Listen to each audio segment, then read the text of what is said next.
Olá, eu sou o professor Rui Badaró, estou hoje com o professor César Tavares. Estamos no terceiro Summit ESG do Badaró e De Luca e hoje é uma grata satisfação ter um palestrante, professor, um amigo que já esteve conosco no escritório anos atrás, na cidade de Sorocaba e que juntos lecionamos em algumas instituições de ensino. Professor César Tavares, uma boa tarde, grata satisfação revê-lo. Mas antes de passar a palavra para ti, eu preciso apresentá-lo àqueles que vão acompanhar a palestra de hoje. Permitam-me iniciar com uma constatação que é quase um lugar comum, pessoal, mas que, como em todo lugar comum, exige ser desconstruído. O Brasil, César, é um enigma, e como todo enigma, precisa ser interpretado. Não basta descrevê-lo, é preciso, como diria o filósofo Hans Harald Gadamer, mergulhar na tradição e no horizonte de expectativas que permitam que o interlocutor compreenda aquilo que está oculto nas entrelinhas. E é exatamente o que faz ou o que fará hoje o César Tavares. Eu estou adivinhando, pessoal, porque eu conheço as aulas dele, gosto das aulas dele, e ele não é apenas um acadêmico com doutorado, vários títulos outros que eu sei que tem, muito menos um reles professor, ao contrário, né, professor de Direito Empresarial da Universidade Federal do Mato Grosso do Sul, doutor em Direito Ambiental Internacional pela Católica de Santos, mestre em Direito do Estado pela prestigiosa Faculdade de Direito da Universidade de Coimbra, bacharel em Direito pela sempre combativa Universidade Estadual Paulista. Ou seja, a biografia do professor César, pessoal, é sólida. Mas o que importa não é a soma dos diplomas, e vocês concordam comigo, é a leitura crítica que ele fará e que ele irá propor neste programa de hoje, neste Summit ESG do Badaró e De Luca. Seu tema, vejam só, desses que inquietam qualquer um. E eu confesso, eu fiquei muito inquieto quando fiz o convite para ele, e ele falou: Rui, o direito financeiro explica o Brasil. E aí, César, eis uma frase que, de saída, soa provocativa. E eu sei que você gosta de provocar, ainda que de maneira sutil, mas você é um provocador.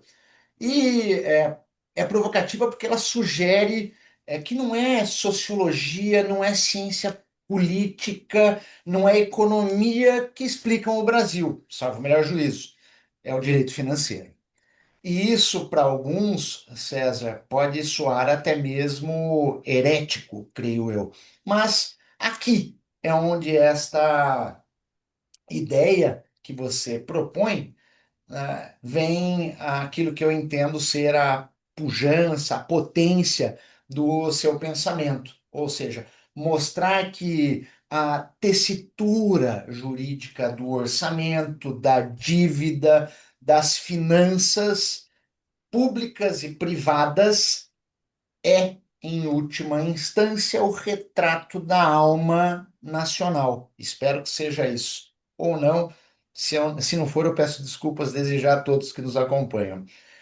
Professor César, o Brasil não é o que está escrito em suas constituições, entendo, pelo menos não apenas isso. O Brasil é aquilo que efetivamente cabe no orçamento, aquilo que se tributa e aquilo que se gasta.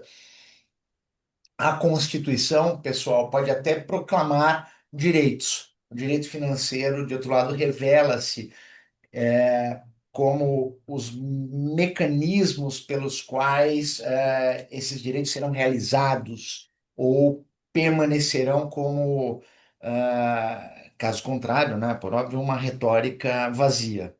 E notem, pessoal que nos acompanha, e prometo, estou a concluir a minha fala para passar a palavra ao querido amigo, o professor César Tavares, não é casual que um pesquisador como ele, com uma sólida formação em direito ambiental, prestem atenção, venha falar de finanças, porque já não se trata apenas de arrecadar e gastar. Direito financeiro contemporâneo é também ecológico, abre aspas, fecha aspas, orçamentos verdes, precificação de carbono, títulos sustentáveis. A pergunta que subjaz nesse momento é: seremos capazes de alinhar finanças e sustentabilidade ou continuaremos no eterno faz de conta?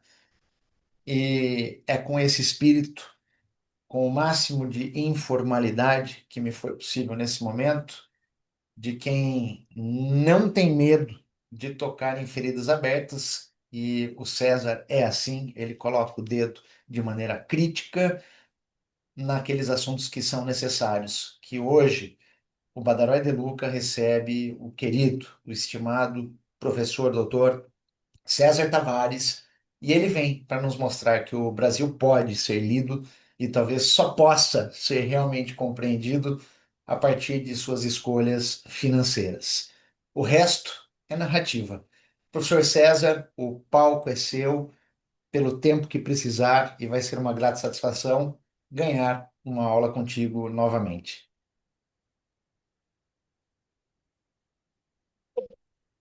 Muito boa tarde a todos. É um grande prazer estar aqui presente neste encontro sobre governança social e ambiental. É o terceiro já realizado pelo escritório Badaró e De Luca, aí, que presta um excelente serviço, né, não só para clientes, mas como para a sociedade, né, vista como um todo, né. E então é fundamental. Eu conheço o Dr. Rui Badaró já há muitos anos e sei da disposição dele, né, de fazer mais, né, do que o simples métier diário aí da advocacia, né. Ele sempre está disposto a enfrentar questões de maior, então, se colocar aí em posições relevantes, né, nas questões mais fundamentais pelas quais passa a sociedade, né.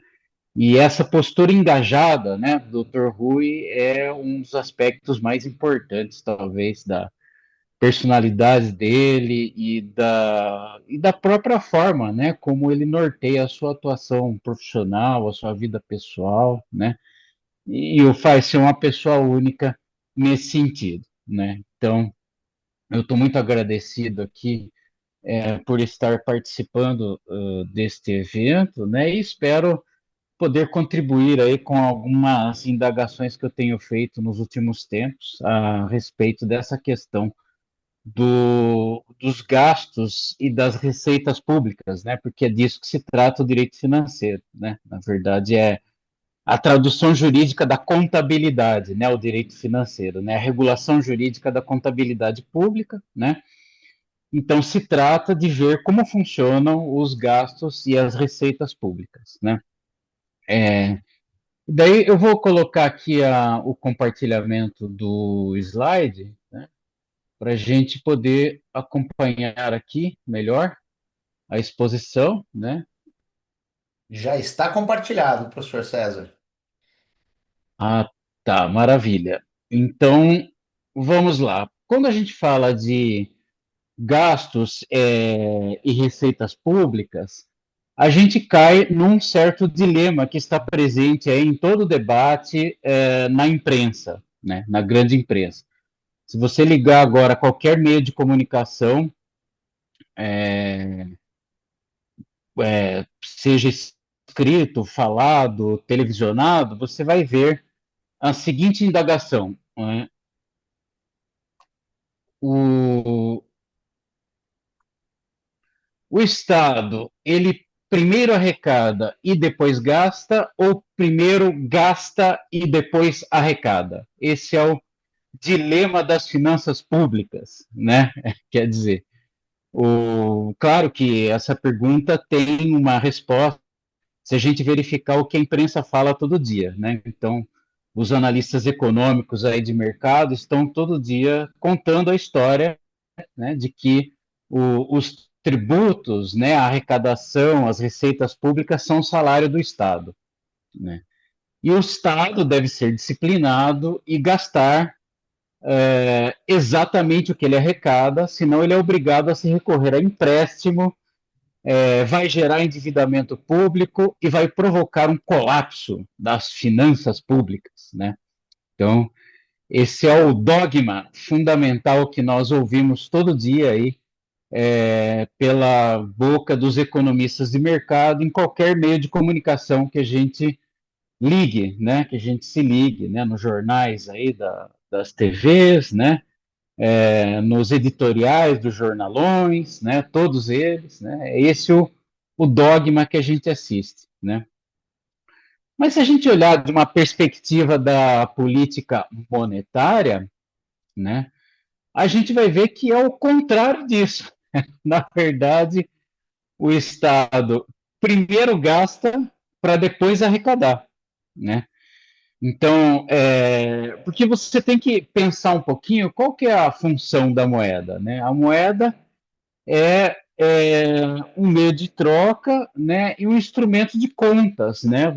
É uma unidade de contas, né? Você faz a conversão, né, do valor das coisas em moeda e com isso você possibilita as trocas, né? Então, a economia, ela não acontece se não tiver a moeda emitida pelo Estado, né? Então, o escritório do Dr. Rui Badaró não trabalhará se não houver moeda em circulação, né? Ninguém vai a uma padaria comprar um filãozinho se não tiver moeda em circulação. E quem é que bota a moeda em circulação? Ora, é o Estado, né? Então, o Estado garante o meio fundamental das trocas econômicas, né? E se ele não injetar moeda na economia, a economia não trabalha, né? Bom, isso já desvenda outro enigma, né? Que existe aí uma ideologia, né? Chamada os chamados anarcocapitalistas, né? Que eles entendem que o Estado é um elemento dispensável, né? E que a economia funciona por si só. Isso é um absurdo, né? Então, se eles fossem mecânicos, né, e pegassem a estrutura de um motor, eles diriam que a economia, né, o motor, né, da economia se resume apenas àquele bloco central lá onde tem os pistões, onde ocorrem as explosões, né, e nada mais do que aquilo. Quer dizer, não tem a injeção eletrônica, né, que leva o combustível para dentro dos pistões e faz a explosão acontecer, né? Não tem toda, quer dizer, a economia se resumiria apenas e tão somente àquele bloco central do motor. Isso é uma mentira, né?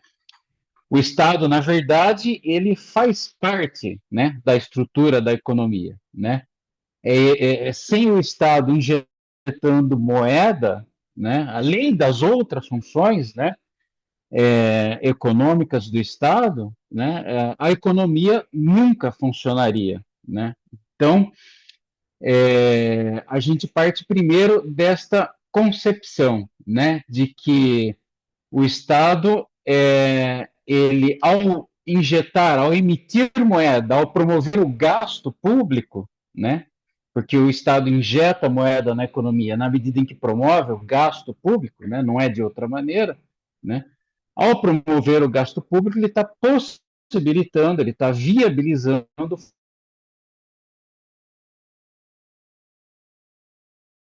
Né? Muito bem. Então, o gasto público, ele é uma forma de injetar dinheiro e promover o funcionamento da economia, né? A tributação, por sua vez, é uma forma de destruir moeda de circulação. Né? A tributação, que é uma forma de receita pública, né? Nós temos duas outras formas de receita pública, né? Que é o endividamento e as receitas de capital, né? Todas as formas de receita pública, em alguma medida, são mecanismos de destruição de moeda em circulação. Né? É claro que cada uma se diferencia da outra. Né? A tributação é uma forma unilateral, né, de destruição de moeda em circulação, porque ela só retira. Né? O endividamento público não, ele tem as duas vias, né? Da mesma forma que ele retira moeda de circulação, depois, quando o Estado devolve, ele reinjeta de novo moeda na economia, né? Então, mas vamos pensar na tributação, né? Então, a tributação, quando ela promove a retirada de moeda de circulação, ela está fazendo o efeito contrário do gasto, né? Então, gastou, pôs moeda em circulação, tributou, tirou moeda de circulação. É como se fossem duas bombas, né? Igual aquela a bomba que injeta, a bomba que retira, né? Então, são os dois mecanismos fundamentais pelos quais o Estado consegue fazer a moeda circular, né? Fazer a moeda empossar, né, ou se concentrar aonde ele quer que a moeda se encontre, né? Então, esses mecanismos do gasto e da tributação, na verdade, eles promovem a circulação da moeda de uma forma intencional, de uma forma pensada, né, de uma forma predisposta conforme as medidas da política monetária do Estado, né? Então vamos imaginar o seguinte, né? Se o Estado quer tirar moeda de circulação, digamos assim, se o Estado quer reduzir a disponibilidade de moeda no bolso do cidadão, qual é o melhor mecanismo que ele tem para fazer isso? Tributar imposto de renda, né? É um dos principais mecanismos que ele vai lançar mão, né, para controlar a moeda nesse setor da economia, né? A classe média, ela costuma ter imóveis como fonte, como um dos mecanismos de poupança para a aposentadoria, né? Então, a pessoa, geralmente, né, pessoas, isso historicamente, né, na economia brasileira, né, as pessoas que fazem parte da classe média, né, se tem uma boa fonte de renda, né, se ganharam bem com salários ao longo de uma vida inteira, costumam investir em imóveis e depois, na hora de se aposentar, costuma viver de renda de aluguel, né? Então, uma tributação pesada sobre propriedade, né, vai implicar em destruir esta forma de poupança da classe média, né? Então, quando você começa a visualizar para onde o Estado dirige, então, né, ele está usando aí a bomba, né, de sugar moeda da economia e ele pode dirigir isso em um ou outro setor em específico, né, vai mostrar a intencionalidade do Estado, né, da onde ele quer reduzir a circulação de moeda e aonde ele quer promover, né, uma maior circulação, uma maior concentração de moeda, né? Então, se você for pensar gasto e tributação, são duas ferramentas, né? São as ferramentas fundamentais pelas quais o Estado vai promover, né, essa circulação monetária na economia, né? Então tá aqui, né, a descrição aqui, né, dessa bomba, né, de gasto e circulação de moeda na economia, né, os mecanismos fundamentais, né, pelos quais o Estado desenvolve, né, essa política, né? As fontes de receita estão aqui, receitas de capital, endividamento público e receitas derivadas, né? Eu não vou descer em maiores considerações, porque segundo o Dr. Rui me explicou, nós temos aqui os nossos ouvintes aí são mais escolados, né? Eu queria passar a noção de tributo, né? Tá aqui do ponto de vista jurídico, né? Uma obrigação compulsória, né? Que representa simplesmente a invasão do Estado na esfera privada do cidadão para retirar parte da riqueza que o cidadão cria, né? Que o cidadão desenvolve, né? Que quem produz riqueza são os cidadãos, né? Na economia, né? O Estado ele apenas comparece com o mecanismo regulador, né, dessa riqueza, né, com essa bomba do gasto e da tributação, né, ele vai promover esse equilíbrio, né, e o direito tributário ele surge como uma ferramenta, né, de garantia, né, do cidadão de que o Estado não será excessivo, né, de que o Estado não vá promover aí uma completa supressão, né, da liberdade econômica do cidadão, né? E daí é que nós enxergamos aí alguns princípios fundamentais inscritos no texto constitucional, né, princípios materiais, não processuais, né, princípios materiais relativos à tributação do Estado, que vão estabelecer aí os limites, né, da tributação que o Estado poderá desenvolver, né, o mínimo existencial, a proibição do confisco e a capacidade contributiva, né? Então, o mínimo existencial é o piso, né? O Estado não pode tributar além daquilo que seja o necessário para manter a capacidade de subsistência do cidadão, né? Então, quer dizer, existe o mínimo existencial que o Estado tem que garantir para todos os cidadãos, né? Ele tem que deixar uma quantidade de riqueza suficiente nas mãos de cada cidadão para que ele tenha condições mínimas de subsistência. A tributação não pode ir além disso, né? Esse é o conceito, né, de mínimo existencial, né? Ele é um princípio imanente na ordem constitucional, quer dizer, ele não está expressamente estabelecido em nenhum dispositivo da Constituição, né? Aí você tem a proibição do confisco, né? No sentido de que o Estado só pode tributar aquilo que seja o patrimônio disponível do cidadão, e o patrimônio disponível é aquilo que sobra acima, né, do mínimo existencial, né? Então, o Estado só pode fazer a tributação incidir sobre o patrimônio disponível, porém, ele não pode simplesmente usurpar todo o patrimônio disponível do cidadão, né? Então, o efeito confiscatório, né? Quer dizer, você poderia imaginar, mantido o mínimo, o resto eu posso tributar. Não, não é assim, né? Você não pode confiscar todo o patrimônio disponível do cidadão, né? Então, esse é o princípio da proibição do confisco, quer dizer, dentro do patrimônio disponível, o Estado pode se apropriar de uma parte dele, né, sem comprometê-lo por completo, né? Daí você tem o princípio da capacidade contributiva, né? Quer dizer, dentro do patrimônio disponível, o Estado deve estabelecer, né, uma relação de igualdade, né? Quer dizer, aqui você tem a refração do princípio geral da igualdade dentro da matéria tributária, né?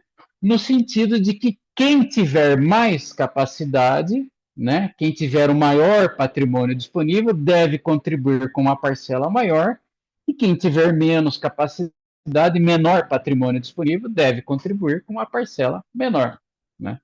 Bom, veja que eu quero destacar que esses são princípios materiais, não processuais. Quer dizer, eles limitam a capacidade tributária do ponto de vista aí da quantidade de patrimônio que o Estado pode levar do cidadão, né? Bom, isso está lá na Constituição e tal, todo mundo acha que isso é verdade, né? Mas o que eu queria ingressar agora é em dados econômicos, né? A Receita Federal ela publica anualmente um relatório sobre o quanto que o Estado arrecadou em cada tributo, né? Faz a classificação econômica, né? Das várias espécies tributárias, né? Então, eu queria agora ingressar nos dados sobre a arrecadação do Estado para a gente ver se esses princípios se efetivam na prática, né? Do dia a dia dos cidadãos, né? Para a gente elucidar a questão, pô, o Estado brasileiro tributa muito, tributa pouco e tal, como é que funciona isso, né? Bom, a impressão geral que a sociedade tem é essa aqui, né, do impostômetro, né, que é aquele grande painel, né, que a Associação Comercial de São Paulo fixou lá no centrão de São Paulo, né, onde ele mostra lá em reais, né, a quantidade exata que o Estado brasileiro arrecadou até aquele exato minuto que você olha para o painel, né? Tem na internet também, né? Esse aqui eu retirei da internet, né? Então, esse print aqui eu fiz em 2023, em setembro, né? A gente não tinha chegado ainda no final do ano. E os valores estavam em 2 trilhões, 120 bilhões, 226 milhões, 503 mil, 948 reais e 95 centavos. Olha aí. É impressionante conseguir ler esse valor, né? 2 trilhões, né? Então, quando a gente fala em valores do ponto de vista da arrecadação tributária, a gente está na casa dos trilhões, não dos bilhões, não dos milhões, né? Aí você tem aqui campanhas, né, em cima dessa ideia, né, de que o Estado arrecada muito, né, nós não vamos pagar o pato, né, campanha da Fiesp, né, que é uma entidade de empresários aí, né, no sentido de sair em socorro, né, da sanha arrecadatória, contra a sanha arrecadatória do Estado, né, supostamente em proveito do cidadão. O que será que a Fiesp intenta, né, quando sai com uma campanha dessa, né? Bom, aqui uma matéria, né? Imposto no Brasil é até 5 vezes o valor cobrado dos países vizinhos, né? Colocando aí a ideia de que o Estado brasileiro é o paraíso da arrecadação no planeta Terra, né? Bom, vamos aos dados concretos, né? Aqui você tem o gráfico mostrando a participação da carga tributária total sobre o PIB, né? Comparativamente aos países da OCDE, né, que são os países mais envolvidos, né? Então, do ponto de vista da arrecadação tributária total do Estado brasileiro, né, o Brasil não é o país que está aí na frente, né, comparativamente com as principais economias do mundo, né? Nós temos aí a França em 13, 14 posições na frente do Brasil. A média da OCDE é superior, né, ao que o Brasil arrecada, né? Portanto, se a gente for pensar do ponto de vista da quantidade de arrecadação comparativamente com o tamanho do PIB, né, a arrecadação brasileira não é excepcional, né? Não é um exagero, né?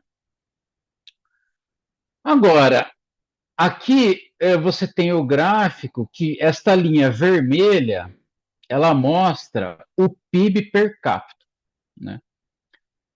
Então você pega o valor total do PIB, divide pela quantidade de habitantes, né? Aí você vai ter essa linha vermelha, né? Que vai ser maior, bem alta, né? Em países como a Suíça, né? Os Estados Unidos, né? A PIB per capita é elevada, né, nesses países considerados aí mais de economia mais avançada, né, enquanto em países mais atrasados, como é o caso do Brasil, né, a PIB per capita é um valor bem menor, né, comparativamente com esses outros países. Aí você colocando isso em comparação com a arrecadação tributária brasileira, né, o Brasil está aqui, essa linha vermelha, né, você tem uma PIB per capita bem baixa, né, comparativamente com uma arrecadação alta, né? Então, se você levar em consideração, né, a quantidade de riqueza que cabe a cada cidadão na economia brasileira, a nossa arrecadação é elevada, né? Então, isso é um dado importante, né? Mas no final das contas, o que a gente tem que verificar é aonde que o Brasil arrecada esse valor, né? Lembra-se que eu tinha falado, né, que a tributação é uma forma de extrair moeda de circulação, né? Então, o que importa realmente é a gente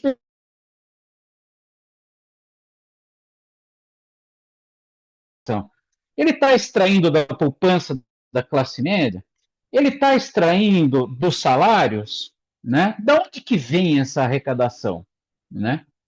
Porque se a gente identificar da onde que o Estado está arrecadando, a gente consegue identificar quem ele está prejudicando e quem ele está privilegiando, né? Esse que é o pulo do gato, né?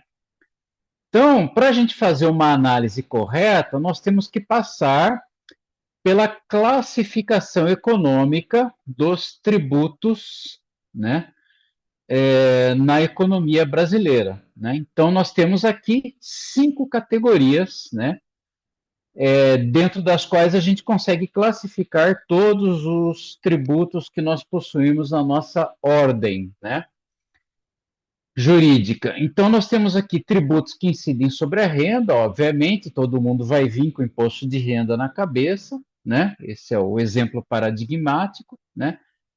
Tributos sobre folha de salário, né? Então, aqui exige uma explicaçãozinha, né?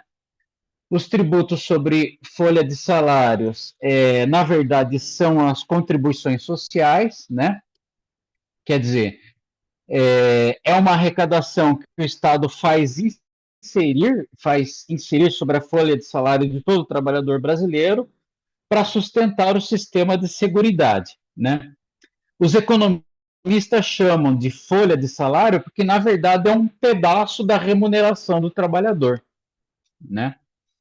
Por isso que eles chamam de folha de salário. Na verdade, é uma parte da remuneração do trabalhador que é extraída pelo Estado na forma de contribuições sociais para alimentar o sistema de seguridade, que inclui SUS, Previdência e Assistência, né? São os 3 setores da Seguridade Social brasileira, né? Por isso que eles chamam de folha de salário, né? É uma arrecadação que sai diretamente, né, da remuneração do trabalhador, né? E vai para alimentar o sistema de seguridade social, né? Então, na verdade, né, se a gente olhar do ponto de vista econômico, né, isso aqui não é propriamente um tributo, mas sim, digamos assim, a absorção a apropriação de uma parte do salário do trabalhador para alimentar o sistema de seguridade social, né? Aí você tem os tributos sobre consumo de bens e serviços, né? Daí o famigerado ICMS, né?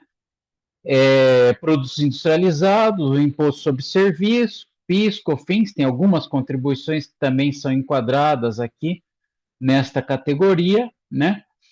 Você tem os tributos sobre a propriedade, né? O clássico seria o IPTU, mas tem também o esquecido ITR, né? Que é o territorial rural, que é um tributo praticamente que irrisório, né? Uma esmola para santo, né? Veículos, né? O IPVA, né? Também o inimigo da classe média, né? O IPVA, né? Heranças, doações, né? A tributação sobre a propriedade, né? Digamos assim, na mitologia aí da imprensa, né? E nas discussões políticas correntes, a tributação sobre a propriedade é uma tributação sobre gente rica, né? Simples assim, né?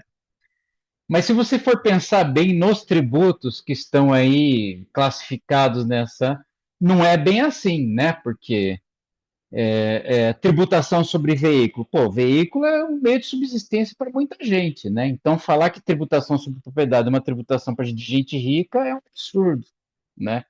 Então, temos que pensar bem aí, né? Sobre se tributação sobre a propriedade de fato, né? Lembrando aquilo que eu já disse há uns minutos atrás, né? A classe média faz poupança em imóveis, né? Então, quando você tributa muito IPTU, você está prejudicando poupança de classe média, né? Então, a gente tem que pensar um pouquinho, né? Mais profundamente sobre as questões de tributação, né? Daí nós temos a tributação sobre operações financeiras, né? Então, essa tributação aqui é aquela que está direcionada, né, às bolsas de valores, a investimentos, né, fundos de investimentos, né, é uma tributação direcionada para essa área da economia, que é o que nós chamamos de economia, né, hoje é conhecido aí no jargão popular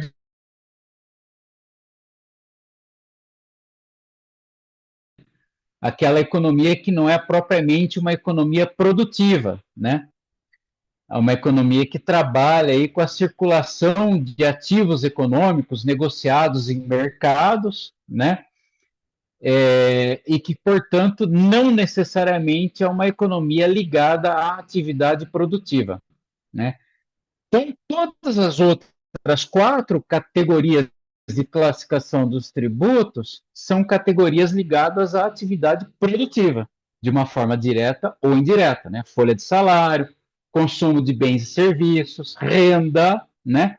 Tudo isso são atividades, né, ligadas diretamente ou indiretamente ao setor produtivo. Operações financeiras, não, né? Tributação sobre operações financeiras é uma tributação que incide sobre a parte da economia, que é a parte da economia financiarizada e especulativa.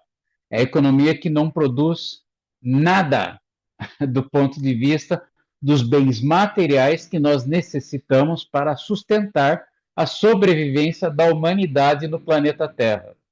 Para ser bem claro, né? Essa é a ideia, né? Bom, então vamos lá. Vamos passar a ver agora quem arrecada mais aqui nessas categorias, né? O que vocês acham aí? Quem que é? Onde é que está a fonte maior de arrecadação aqui? Será que é nas operações financeiras? Será que é na propriedade? Né? Onde será que o Estado arrecada mais? Vamos lá. Então está aqui, né, a classificação econômica dos tributos, né? Você tem os dados aqui. Carga tributária total, né? Em vermelho a média da OCDE, em azul o Brasil, em verdinho América Latina e Caribe, né? Tá aqui. Então, o primeiro grupo aqui é a carga tributária total, o segundo grupo aqui, né, da esquerda para a direita, né, nós temos a tributação sobre a renda, né. Então, no quesito tributação sobre renda, o CDE, né, os países desenvolvidos arrecadam bastante, né. Brasil, América Latina e Caribe estão bem abaixo, né, os índices vocês podem observar aí. E repare que Brasil, América Latina e Caribe acompanham mais ou menos, né, o mesmo sentido, né, o mesmo nível de arrecadação nesse setor. Quando se trata de folha de salário e previdência, ou seja, a arrecadação para sustentar o sistema de seguridade social, né, o Brasil possui uma arrecadação consistente, diferente dos países da América Latina e Caribe, né, por razões óbvias, né? O Brasil ainda possui um sistema de seguridade social, né? Senão isso aqui explodia, né? É o que mantém ainda a estabilidade política no Brasil, é o sistema de seguridade social, né?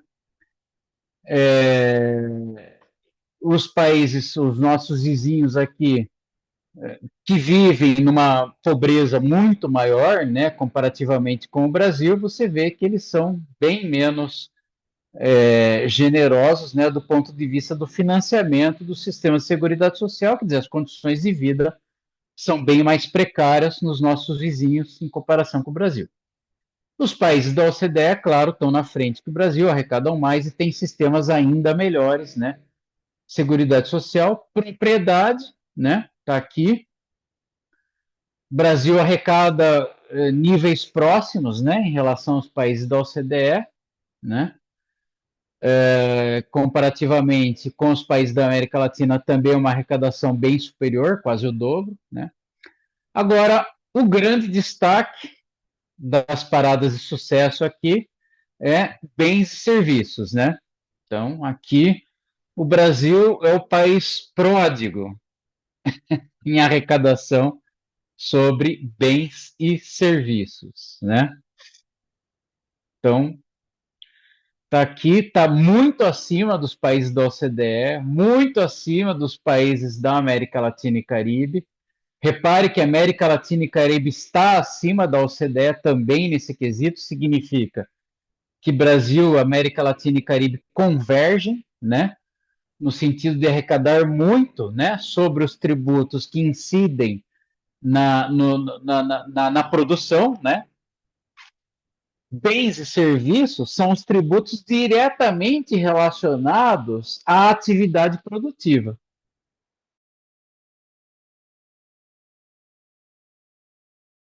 significa tributar profunda e radicalmente a atividade produtiva, né? E aqui os outros seria a arrecadação sobre sistema financeiro, né?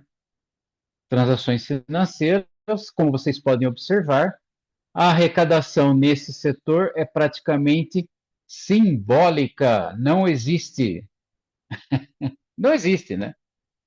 0, alguma coisa por cento. Vamos observar os números, né?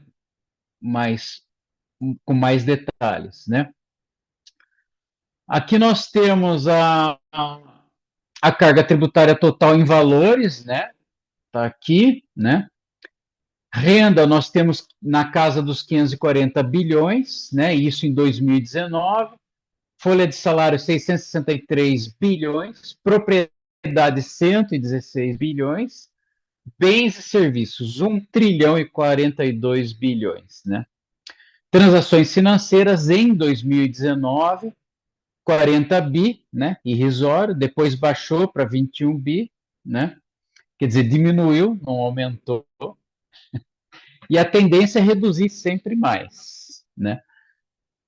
Se nós formos ver as publicações mais atualizadas, essa aqui eu peguei de 19 e 20, né? Uma publicação de 2021 sobre os anos de 19 e 20, né?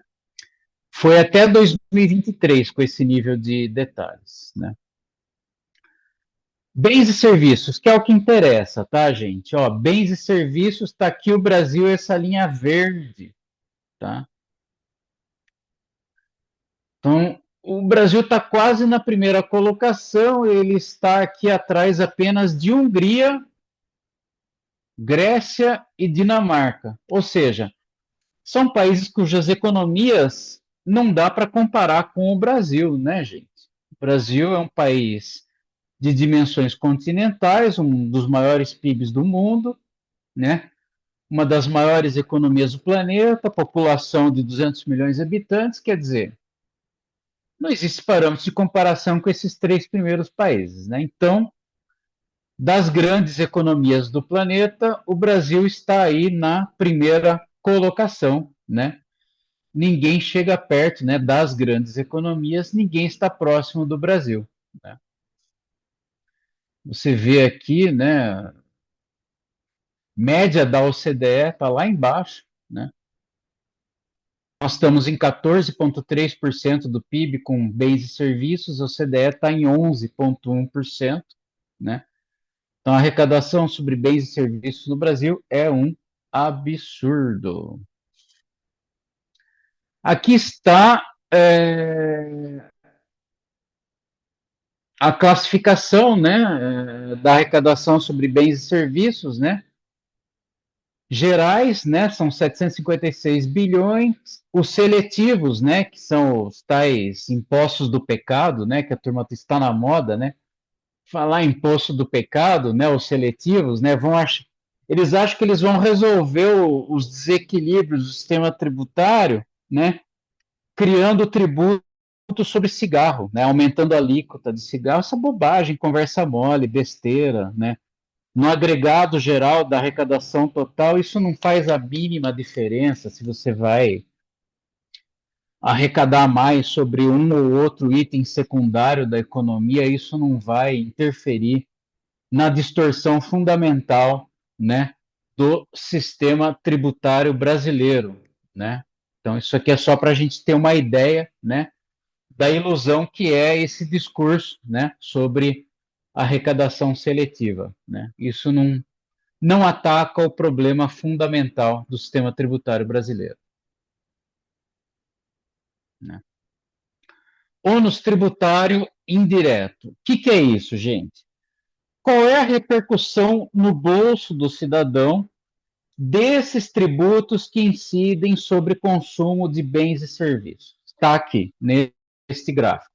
É um gráfico desatualizado, de 2007, né? Eu não encontrei dados atualizados para hoje, mas eu imagino que essa tendência tenha se aguçado, tenha piorado, né? Então, se você pega a população que ganha até 2 salários mínimos, 45,8% da renda dessas pessoas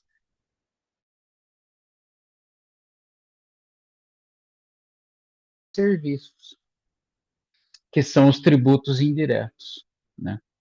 Já quem ganha mais de 30 salários mínimos, o impacto, né, sobre a renda dessas pessoas é bem mais reduzido, né? É aquela história, né? Para quem ganha mais de 30 salários mínimos, faz diferença se um quilo de feijão custa R$ 5 ou R$ 50? Não, não faz diferença nenhuma. Agora, para quem ganha 2 salários mínimos, isso faz muita diferença, né? Então, é isso que esse gráfico está nos dizendo, né? Aqui a tributação sobre renda, capital e lucro. Está aqui, né? Brasil está lá embaixo, né? Arrecadação sobre renda, ganho de capital e lucro é reduzida no Brasil, né? Comparativa com a média da OCDE e com outros países desenvolvidos, se você for ver, né? Os países europeus aqui, Reino Unido, né? França, né? Estão lá em cima, né? Comparativamente com o Brasil, né? Mas a gente tem que entender com um pouquinho mais de profundidade, né? Quando a gente fala em tributação sobre renda, quem é que a gente está pegando aqui? Quem que contribui com renda no Brasil? Né? Qual é o extrato populacional que abastece a arrecadação por renda? Né? Então está aqui, né? Essa tabela é significativa desse ponto de vista, né? A renda extraída, arrecadada de pessoas físicas é superior à arrecadação da renda de pessoas jurídicas. Quer dizer, quem ganha salário arrecada mais com renda do que quem recebe dividendos de capital. Isso é impressionante. É um dado contraintuitivo. E é um absurdo também, né? Quer dizer, a arrecadação de renda no Brasil, ela provém de ganho de salário, ou seja, quem tem carteira assinada, e servidor público. São essas as pessoas que arrecadam renda. Essa aqui é a tabela do imposto de renda, tá? Eu coloquei aqui, eu acho que a de cima aí coloridinha é 2023, a de baixo é 2025. Não mudou nada de 2023 para 2025, exceto a faixa inicial de alíquota zero, que aumentou aí 200, R$ 300, né? Pulou de 2.112 para 2.428. Ridículo. O resto das faixas de renda não mudou nada, né? Repare que a grande distorção é que as faixas de contribuição, né, que supostamente deveriam obedecer ao princípio da capacidade contributiva, elas praticamente são inúteis, né? Você criar uma alíquota diferenciada entre quem ganha 2.826 e 3.750, que, que espécie de diferenciação está sendo criada aqui? Nenhuma. Isso aqui é absolutamente irrelevante, né? Então, as faixas de arrecadação aqui, elas não representam nada. Elas não são nada do ponto de vista concreto da efetivação do princípio da capacidade contributiva, né? E repare que ela começa baixo e acaba baixo, né? Porque, olha, quem ganha R$ 2.428 não contribui com o imposto de renda, alíquota zero. Quem ganha R$ 4.664 contribui com a alíquota máxima, 27,5%. Gente, quem ganha 4.600 é rico? Não. Isso aqui é classe média e classe média baixa ainda. Não é nem classe média remediada. Aí, para vocês terem uma ideia do que eu estou falando, eu tenho aqui uma estimativa, né? Isso aqui é uma informação do que seria a tabela do imposto de renda corrigida para valores atuais, né? Ela deveria começar em R$ 5.200, ou seja, alíquota zero para quem ganha até R$ 5.211, e os 27,5% deveriam começar para quem ganha R$ 12.885. Veja, eu estou falando de correção monetária. Você pega a tabela do imposto de renda do jeito que ela foi publicada lá nos anos 90, né? Que já era uma coisa distorcida, né? Porque ela começa abaixo e acaba abaixo, né? Você, você pega a tabela do imposto de renda já distorcida da década de 90, atualiza monetariamente para hoje, daria esse valor aqui, né? Quer dizer, a não atualização da tabela do imposto de renda é um fenômeno que acarreta uma arrecadação desproporcional sobre um extrato específico da população brasileira, que é a principal, a grande quantidade, né, de cidadãos, né, está compreendida aqui nessas faixas de renda, né. Então, se a gente pensar do ponto de vista da capacidade contributiva, esta tabela aqui não tem coerência nenhuma com o princípio da capacidade contributiva. Carga tributária sobre folha de salários, está aqui, que é aquela história da contribuição social, né, gente? Se você for ver, não é uma coisa exagerada, nós não estamos lá nos top 2, 3, 4, tal como os impostos indiretos, né? Que incidem sobre bens e serviços, nós estamos bem abaixo da média da OCDE, né? E mais próximos da realidade da América Latina e Caribe, né? O que significa que a gente faz mágica com a arrecadação com a arrecadação social brasileira, porque a gente consegue manter o SUS, que é um sistema de porta aberta, não exige nada, 100% gratuito, né? Nós temos todos os benefícios sociais de BPC, né, a Bolsa Família, tudo vem daí, né? Então, quer dizer, a gente faz mágica com esta arrecadação, né? Porque eu fico imaginando o que seria a sociedade brasileira se não fosse. Se a gente, amanhã vamos suprimir tudo, vamos suprimir SUS, vamos suprimir BPC, vamos suprimir Bolsa Família. Você acha que esse país vai parar onde? Vai ter uma completa sublevação social, não demora 2 segundos para acontecer uma revolução, né? Então, o que mantém ancorado o mínimo de estabilidade política, né, no Brasil hoje é isso aqui, tá? Aí, assim, né, a gente fala, o que o pessoal da Fiesp e tal, com a campanha do Pato da Fiesp, contra o que eles estavam protestando, na verdade, contra isso aqui, né? Quer dizer, é uma propaganda maliciosa para, digamos, fisgar o empresário médio brasileiro, né? Ou o pequeno empresário brasileiro, o dono da padaria, né? O dono do mercado, né? Dessas redes de mercado, que você tem esse empresário médio, né? Uma rede de restaurantes aí espalhada, é um empresário médio, né?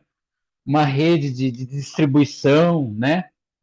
De logística, né? Então você pega esse empresário médio e fala para ele, oh, e a arrecadação sobre folha de salário para sustentar o sistema de seguridade é pesada no Brasil, né? Então se desvia a atenção. A campanha do Pato da Fiesp é um elemento aí de desvio de atenção, né? Você está tentando canalizar a opinião dessa gente, né, desse empresário médio, né, desse extrato da economia brasileira, num sentido equivocado. Ele não está enxergando todo o resto. Está enxergando isso aqui, né? E não está vendo o benefício que isso aqui gera, né? Então, está aqui alguns dados, né? Aí você tem um problema, né, com a arrecadação para o sistema de seguridade social, que é a desvinculação de receitas, né? Que, em princípio, a Constituição concebeu isso da seguinte maneira: olha, nós vamos arrecadar para alimentar o sistema da seguridade social. Então, são verbas carimbadas, né? A gente vai arrecadar isso, é para gastar com seguridade social. Aí criaram a tal da DRU, desvinculação.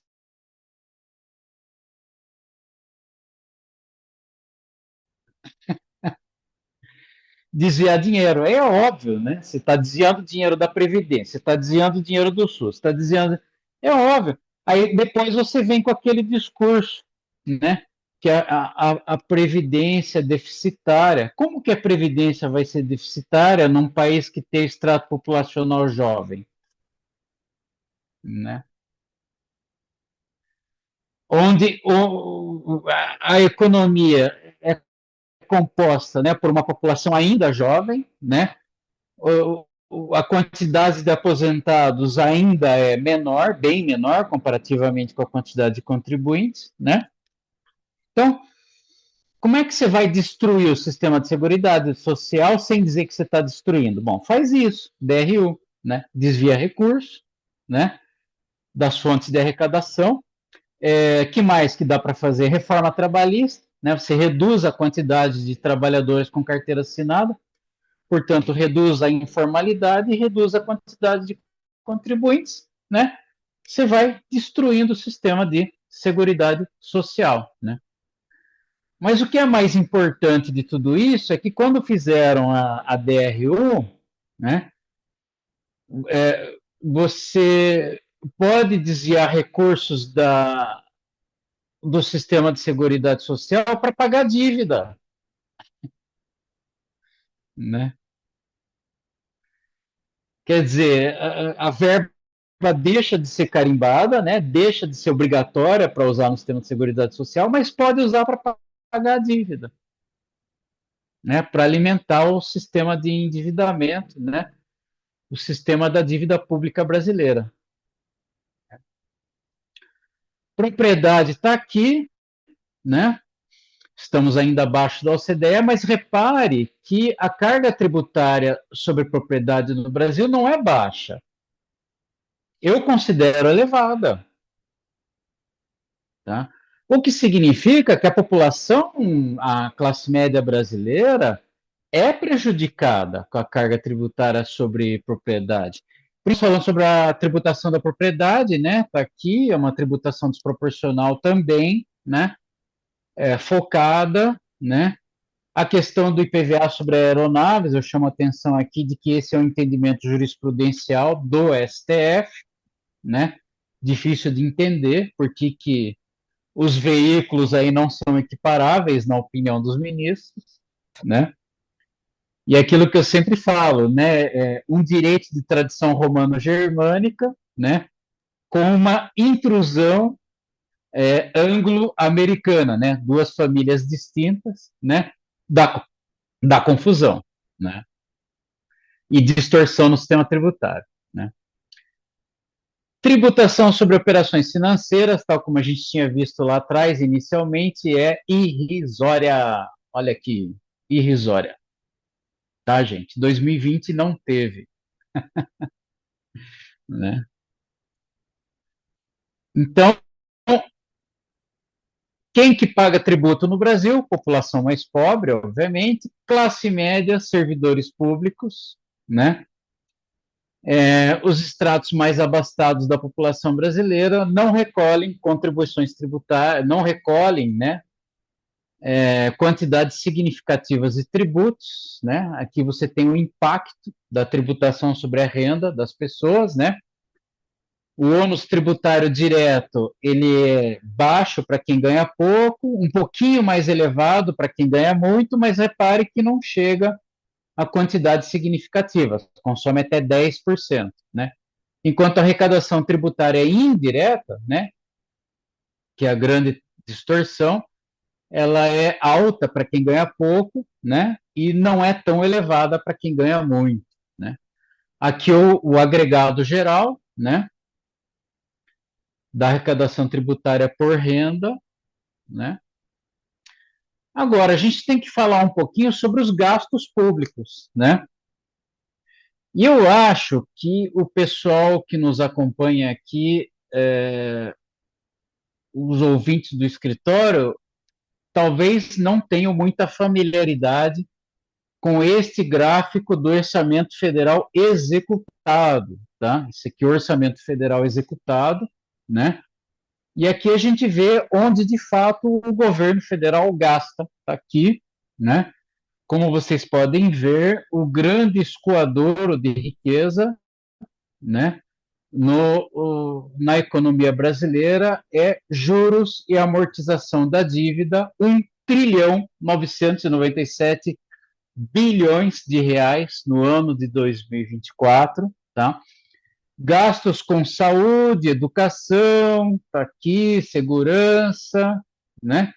São gastos irrisórios, se comparados com o gasto com juros e amortização da dívida, né? Transferência para estados e municípios está em terceira colocação, você pode observar, é isso que alimenta, né? Todos os municípios brasileiros, está aqui, né? Apenas 11% do orçamento federal. Todo o sistema de previdência, assistência, aí vai em torno de 25% do orçamento, né? Quer dizer, não é uma quantidade significativa, né? Quer dizer, é uma quantidade significativa, mas comparativamente com o que vai de juros e amortização, não é nada, né? Agora, a gente precisa entender o que é o sistema da dívida brasileiro, né? O que são esses gastos com dívida? Na cabeça das pessoas, né? Quando alguém se endivida, é porque tomou dinheiro emprestado e depois tem que devolver a juros. Para o cidadão comum é isso. Para o Estado não é. Para o Estado não é isso que acontece, né? O sistema da dívida, né? Como é que ele funciona, né? O Tesouro da União, ele emite títulos da dívida pública. São títulos de crédito, basicamente, né? Títulos da dívida pública são compromissos do Tesouro, né? Pelo presente documento, declaro que devo 30 bilhões de reais, resgatáveis em 6 meses, a juros de 50% ao mês. São títulos da dívida pública, né? O governo emite esses títulos da dívida pública, né? O Tesouro Nacional entrega isso para o Banco Central e o Banco Central faz a magia da política monetária a partir dos títulos da dívida pública. Em que consiste a magia promovida pelo Banco Central? Você sabe que a economia transita pelos bancos. As pessoas fazem pagamentos através de bancos, né? As pessoas investem em fundos, poupança. Então, o dinheiro sempre está nos bancos, né? E o que você vê nas transações do dia a dia são números que circulam de uma conta bancária para outra, mas estão sempre no sistema financeiro, nos bancos autorizados, né, pelo Estado brasileiro a funcionarem, a operarem na economia brasileira. Muito bem. Se você fizer, digamos assim, o resultado econômico diário das transações financeiras, os bancos vão ter sempre muito dinheiro de sobra de caixa, né? Quer dizer, sempre tem muito dinheiro guardado nos bancos, né? Quer dizer, o resultado econômico de todas as transações econômicas que acontecem a todo momento resulta sempre em muito dinheiro sobrando nos bancos. O que os bancos fazem com esse dinheiro que sobra? Empresta juros, em tese. Só que não é isso que acontece na economia brasileira. O Banco Central pega aqueles títulos da dívida pública, que o Tesouro Nacional entregou de graça para o Banco Central. Ele entrega para os bancos em troca dos bancos não emprestarem a sobra de caixa.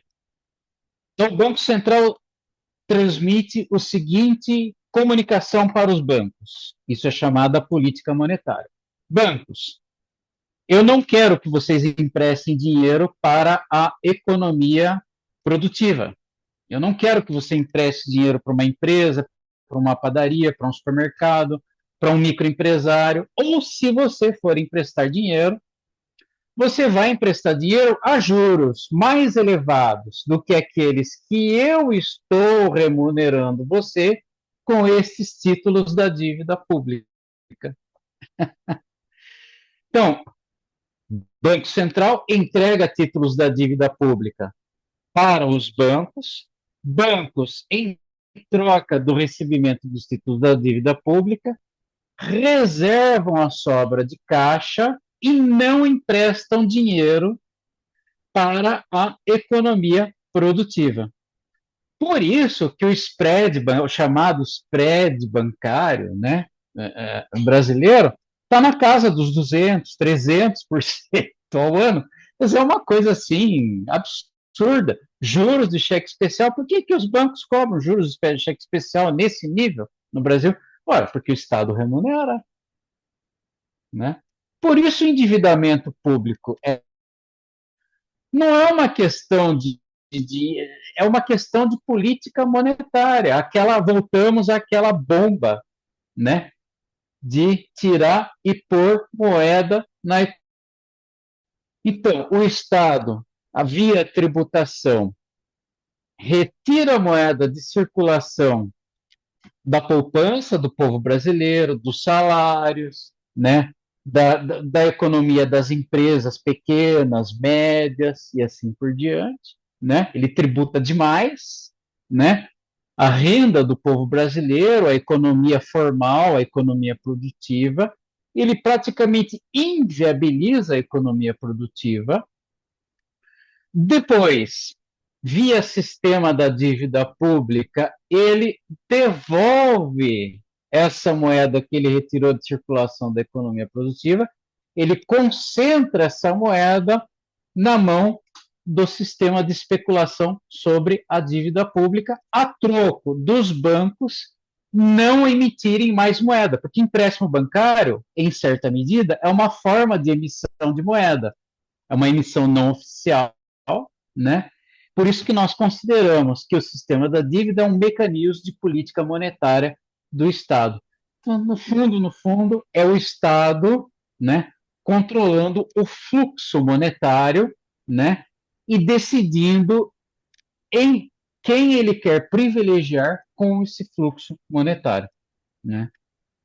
Aí nós temos aqui alguns gráficos, né? Isso aqui eu tirei lá das cartilhas da Auditoria Cidadã da Dívida Pública, que eu recomendo, né, para o pessoal visitar, né? Tem o site da Auditoria Cidadã da Dívida Pública, lá tem tudo isso descrito em detalhes, né? Os esqueminhas explicativos. Aí tem aqui o J. Camelo, né, um cartunista, né? Ele fez aqui esse card aqui da pessoa lá no confessionário, né? Se confessando aqui para o padre, ó, o meu trabalho é roubar dos pobres para dar aos ricos e tal. Aí, Roberto Campos é o ex-presidente do Banco Central, né? Tá aqui. Aí o santo aqui espantado. E outro cartoon do J. Camelo, né? Industrialização é uma coisa que só se viabiliza com juros baixos, ou seja, dinheiro na.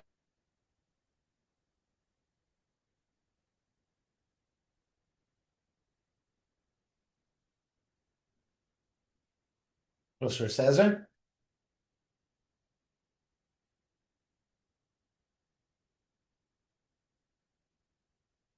Professor César? Pessoal, parece-me que o professor César caiu.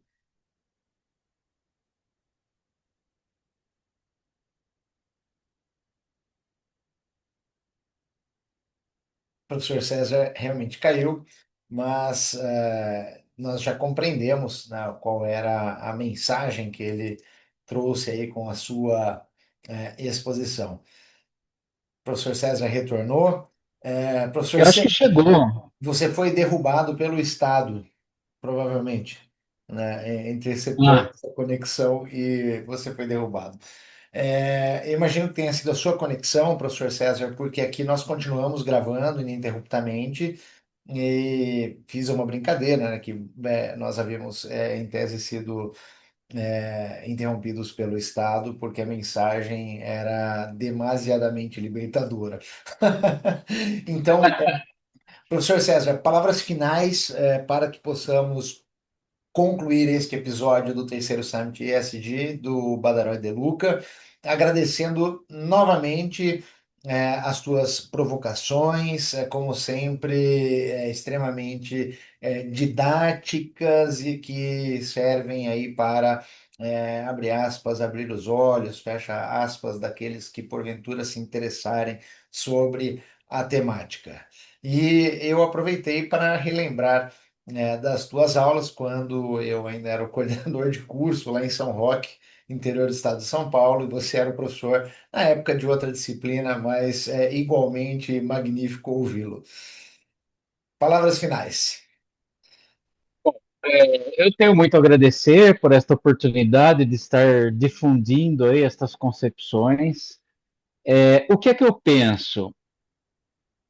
Eu penso o seguinte, que esta problemática, né, da equalização, né, do uso da arrecadação das finanças públicas como uma ferramenta de política monetária, explica o real sentido das políticas do Estado brasileiro, né, e esclarece os diferentes setores da sociedade, né. Eu não consigo entender por que os estratos médios, né, empresários aí médios, né, não conseguem enxergar esta dinâmica, né, de para onde que os recursos da economia brasileira são canalizados, né?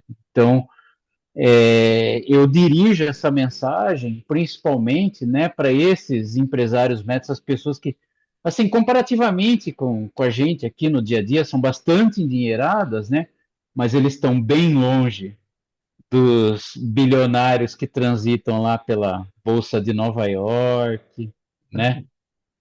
Porque quando a gente fala aqui de 100 milhões, 200 milhões de reais, né, quando a gente compara isso com Jorge Soros ou com um Bill Gates ou com o sujeito lá da Amazon, essas pessoas aí estão, quem tem um patrimônio de 100 milhões aí de reais, 500 milhões de reais, está mexendo com escombro perto dessa gente, É isso. né? Então, e a vida dessas pessoas, de uma forma ou de outra, está atrelada à economia brasileira.